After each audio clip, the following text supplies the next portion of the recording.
King Charles is sad about the death of a close friend while Buckingham Palace makes an important statement.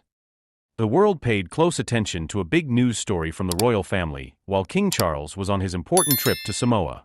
For those who don't know, the Queen is in Oceania right now for the Commonwealth Heads of Government meeting, CHOM, which is a very important international event. In a recent news release, Buckingham Palace shared some touching pictures of King Charles at this important event. It was with pride that the palace said, CHOM 2024 has begun. The news release went on to say that this event was very important, saying that, every 2 years, leaders from 56 member countries meet at the Commonwealth Heads of Government meeting, CHOM, to talk about how they can work together to make things better.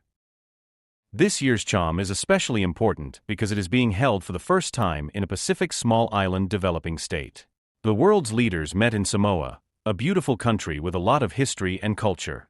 The theme of the meeting was One Resilient Common Future, Transforming Our Commonwealth.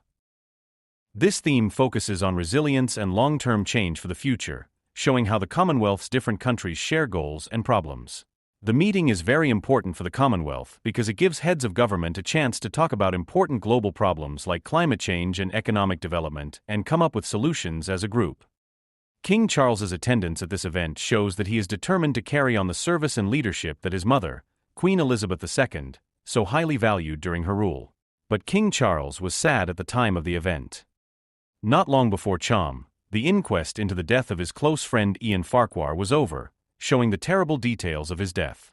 The Telegraph says that Ian Farquhar, who had been friends with the royal family for a long time, died in a terrible accident. The investigation found that the 78-year-old man had tragically died after getting drunk and getting stuck between a wall and his bed. His legs were raised above his bedside table when he was found, which painted a stark and sad picture of what had happened. Even though he was sad about his own loss, King Charles continued to do his job with honor and respect. His attendance at CHOM 2024 shows how responsible and strong he is, traits that have been a part of his public life for a long time. As he stands with world leaders in Samoa, King Charles shows his unshakable dedication to the Commonwealth, an organization that his family has supported for many generations. As head of the Commonwealth, King Charles can also use this event to make a name for himself on the world stage. The themes of strength and a shared future couldn't be more appropriate right now, when the world is facing problems like climate change and unstable governments that have never been seen before.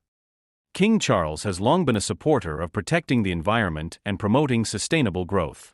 He is therefore a good choice to lead these discussions and bring about real change. Being the host of CHOM 2024 is also a big deal in the history of the Commonwealth. Samoa was the first Pacific small island developing state to host the event. This shows that smaller countries are becoming more important in global talks. The island nation faces unique problems, especially when it comes to climate change. Its leadership at this year's CHOM shows how important it is to give voices that aren't always heard in international issues a chance to be heard.